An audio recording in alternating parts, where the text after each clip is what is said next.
we'll be looking at this clip from LCK Summer 2016. Faker's Azir, much like LeBlanc, is one of his better champions, and for good reason. And while many highlight reels show him going for the big 3 to 5 man Shurima shuffle, this clip shows a different level of mastery. At a critical point in the mid game, where dying could mean losing Baron and even the whole game, Faker face checks a bush, seemingly dooming him to the gray screen. Instead, look at the measured use of his cooldowns. He holds his flash and Zhonya's as long as he can to bait the enemies in as far as possible. Where is it? So much discipline is needed to push defensive cooldowns to their limit like this.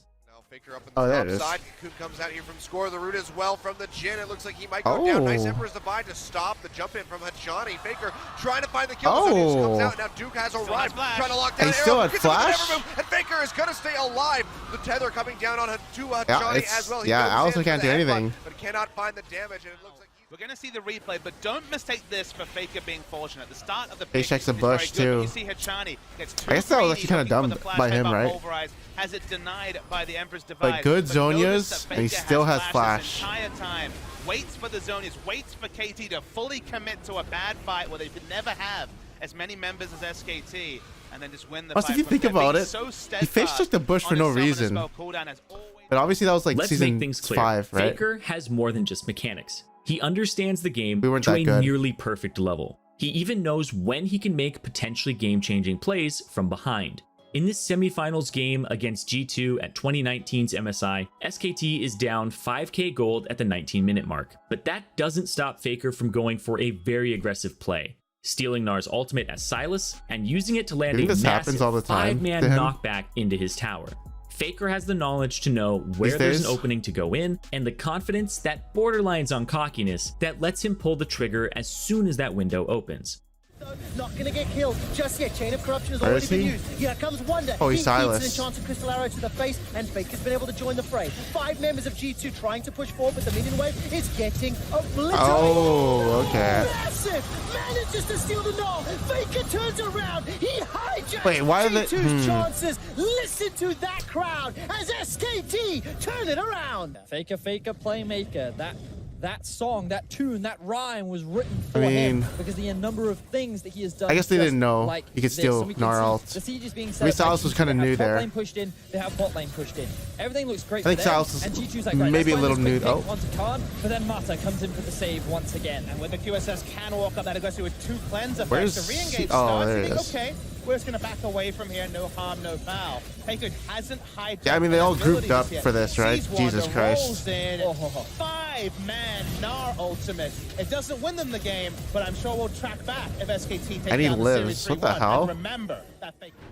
One of Faker's best mechanical plays of all time took place in Game 3 of the Grand Finals of LCK's Summer 2015 playoffs. In this play, we see Faker, no stranger to off-meta picks, picking his Riven mid lane into what most would have thought was a difficult matchup in Cassiopeia. And it's important to note that Faker used to be a Riven one-trick mid laner before his professional days. Although Wolf is roaming up for the play, this is still a very impressive Riven kill. mid into He's diving Cassiopeia, who has both flash and ultimate available, all the way really at her tier 2 turret. Not many players would be so daring to go for this high-risk play, but with his confidence and near psychic ability to predict what his opponents will do, Faker makes it look too easy. 5 years later, and that flash plus sidestep combo still stands out as one of the best solo kills in history in my book. 6 years, that was like 8 years ago. Nervous about repelling under turrets. Wolf coming in. Double 6. They get the flash from What the Nightmare. hell? Faker comes in. He's got the ult. He's got the kill. Beautiful, beautiful game from SKT. Dodged that petrifying gaze he's so actually beautifully, down I CS. almost couldn't see it. Yeah, makes sense. Animation on the ultimate. Nearly in. Matchup stays the Let's watch same. this one again. Let's see how Faker does. Wait for the animation. Comes now. Flashes it.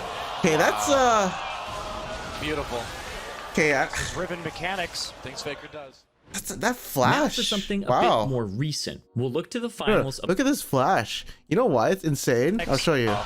Let's watch right this here. one Look. again. Let's see how Faker does. Wait for the Because he knows that Cassiopeia wants to get a double stun here, so he wants to hit him and him at the same time, and Faker knows that, so he flashes right here.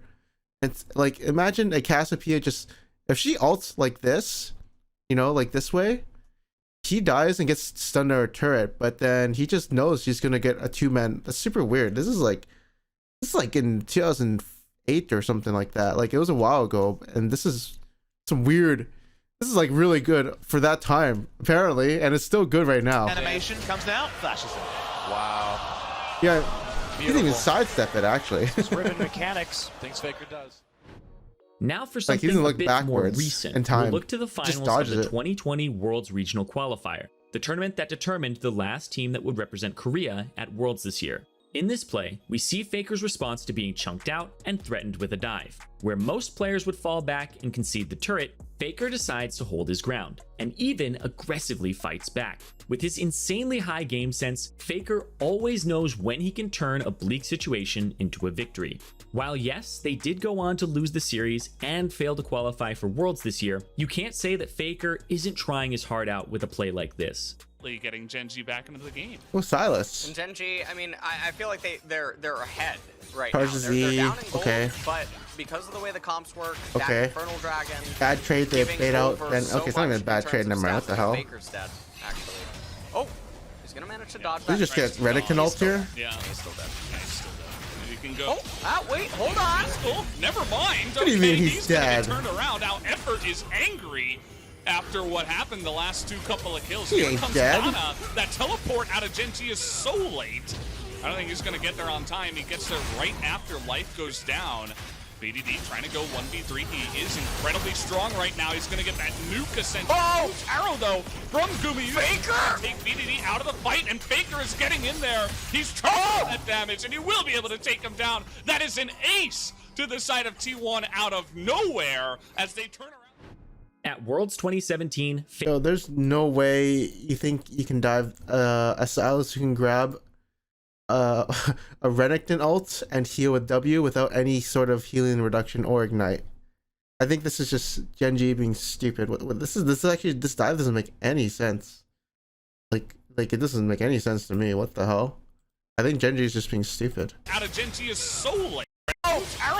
Faker is down. That Worlds 2017, Faker came back for an attempt at a That's fourth really title. weird. In this group stage match versus Cloud9, Faker not only survives a 1v2, but turns it into a total win for his team.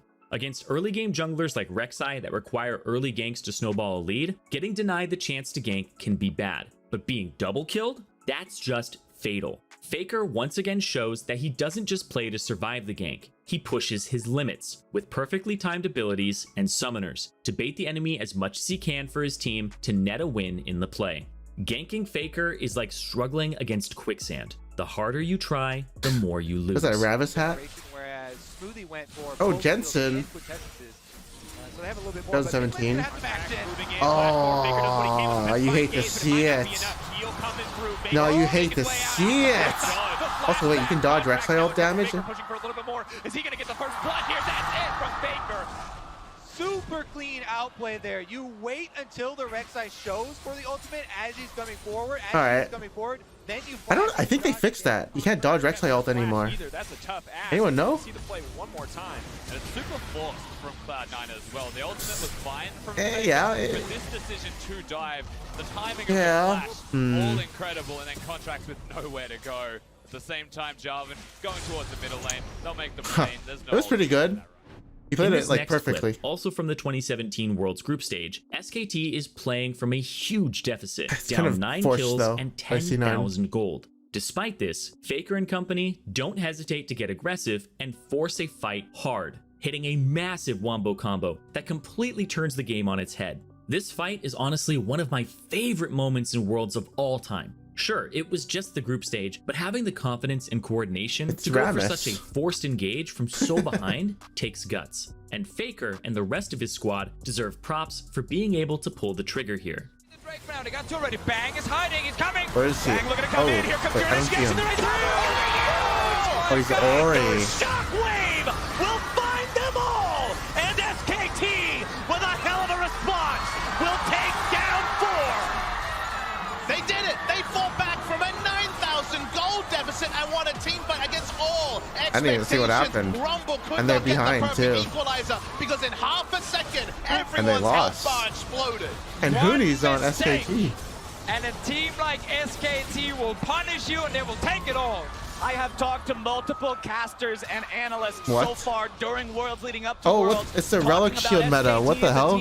And when you watch Twitch has SKT, relic they're shield. down 10,000 gold. You can never count them out. Consider EDG have no vision on the red side. Alright, let's watch. Rakan comes in. Yeah, there it is. That was, yeah, there it is. They can probably guess, but this Wombo's out of this world. It all starts That's not with even a that Faker play. That's a SKT play.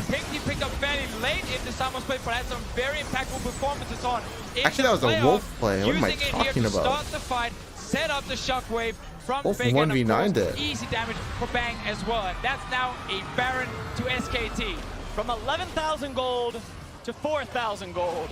SKT. LeBlanc is one of the highest win rate champions in I think Faker's champion that pool. clip can be and with her replaced. incredibly high skill ceiling, he's able to show us the There's probably gap he better has plays over out his there. opponents. In this clip from LCK 2019 Spring, all it takes is Syndra missing her stun for Faker to know he can fully commit to the fight. At this point, sacrificing himself for the trade would have been enough, but Faker, being Faker, he plays it so perfectly that he escapes alive, securing not one, but 2 kills in this early game skirmish. Being able to bait out an early victory like this with such a strong early to mid-game composition was crucial to snowballing and netting SKT this win. It's kind of a trend in both solo queue and professional games. The enemy team throws their players at Faker, hoping it works out. And when it doesn't, Faker and his team end up getting kills and taking a lead off the enemy's own desperate attempts at bringing down the unkillable Demon King. Interestingly, Teddy is elected into the Iceborne Gauntlet. Okay. But the only real Miss threat of... Key. He's trying to go 1v2 and bait that one out. Oh. But the flash knockup comes in. But and he's back Glenn over there. Is late, but it doesn't matter. He cataclysms the clone. And Faker gets away. Dread super low now. Like, Faker actually trying to comes come back in. back to Q.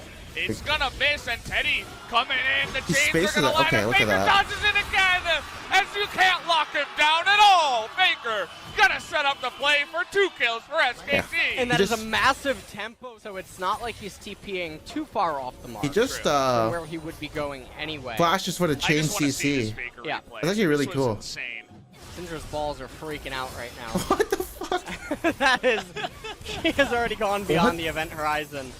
And this is what's so surprising right here is that Faker was marked by the Ignite on the right-hand that's side, true. but Dread not able to tell which one was the real one. Faker goes right back in with the chain. Knows he doesn't need damage there, just the CC. This clip takes us all the way back to the 2014 All-Star game pitting SKT against Fnatic. While SKT had a decent gold lead in the game, a small throw gave Fnatic the opening they needed to attempt to take Baron and turn the game around. Instead, Faker plays the role of hero, taking down both Cyanide and Baron Nashor, securing the game for his team. This was the closest SKT came to dropping a game at All-Stars Paris, making Faker single-handedly responsible for keeping their record blemish-free. But I don't feel he's going to be able to get away. Yeah, he's definitely cornered. They're going to take him down. The question is, what will Fnatic do with this? 2 main members of SKT off. Baron is up. Looks kind of grief, but okay. And the Jack's down. However, you got to keep track of teleports. Name of the game here. Once Impact does come back up, he'll have his teleport. They can turn it into a 4 versus 5 Baron. If Fnatic are not careful, they will take too much damage from Baron. They have to take this Baron down fast. You can see Man He's got Stranglethorns Big available. lit. He wants to just throw it in there for some interference. Faker's looking to maybe try and Look make at the play. He's got Baron. him. He's got the Cyanide. He wants to try and Isn't the pop it Zed off. Maybe so enough. broken? He gets Cyanide down before the Baron drops. The Baron is so low. It's going to get stolen away by Faker. This is tragic for Fnatic. Peke's going to get I kind of don't know what's going on, to be honest. An old League of Legends. I told them they got to keep track of the teleport there. Mistake. And they don't. I have no idea what happened. Impact, he turns it into the 4 versus 5, the Baron pit. Faker here He, comes somehow, that's alt range. What the hell? Just kills him. R's back in, right? Goes back in for the Baron Oh no, as just well. W's in. I don't know. Just old Zed, right? For Zed to Just stabs actually everyone. get the Baron as well when there's no smite on the table because he has that passive. This Our number 2 looks really took place in clunky. the 2017 spring split of the LCK. Here, we see SKT is playing from a massive deficit. Up 12-1 and fresh off a Baron kill, KT took chase in what they thought would be a free bonus kill after securing the big purple worm. Instead, they overchased into a choke point, where a combination of I already know what Nautilus number and 1 play Nami is. Everyone were knows being what it used is. to disengage. But Faker, instead of falling back to the safety of his base, noticed the opportunity and made a very aggressive flash over the blue buff wall to land a massive shockwave, netting Faker a triple kill and his team the ace. This play was so huge that it earned the title the Shockwave heard around the world. Right back over to this Baron where they will start it up. And you see in that fight why it was so important that they took the early objectives, because Orianna is never grouped. 1 and 12. In front of her to put the ball, to cancel out 1 and 12. Faker has been out of position because it's very hard to have position, and we hear an ultimate pop, and we see a turn. Yeah, Dredgeline coming through. Big shockwave comes through. Faker just absolutely devastates the ranks of Okay, that's a top 2 play. A triple kill for him. Pawn trying to get out with his life, but it just doesn't look very likely. And good God, off the backside of the Baron, SKT blow the game wide open. Hootie, he lands the Dredgeline. Pawn dead to right. Yo, what the hell? Down. That's an ace for SK Telecom T1. That right there is the 4000 ELO shockwave. That is why Faker is the ultimate game breaker. They cancel out the Baron on every member. Oh, it looks so sweet for KT. They thought they could get the turn, and then it all lined up for Faker. Oh, look my at this God. Wombo. He'd been farmed up. He hadn't got to the fights, but that was the turn. Yeah, it's just hard farming. 212 CS. And before we get into our number 1 play, we have an honorable mention. This play took place in the World's 2016 semifinals between SKT and ROX Tigers. While this play wasn't a huge game-winning ultimate or even a kill at all, Faker, without flash, is able to survive a 3-man gank from Jace, Elise, and Zyra, with only his ghost and ultimate to spare. As I said, this wasn't the game-winning play per se, but getting caught out at this point in the game would have given the Tigers the map control that they needed and could have even cost Baron. Living here is what allowed Faker to go on to win this series and the following finals, netting him his 3rd world title. Really left to be had, and everyone else able to disengage properly. But now they play towards topside. They do see Faker, and the Cocoon's not going to land though. So can they get anything else? What the hell? The He's dead. Onto his face. I lied. He's not dead. And he's not going to go down. Faker, with just the ghost, gets away with it. He knew they were coming. The second gorilla charged at him in an empty lane. And to end things, we'll be looking at what is probably the most widely viewed play in not just Faker's career, but all of professional League of Legends. I've seen this like 50,000 times. Let's see. Prior to Season 6, there was a rule for best of 5s in the LCK.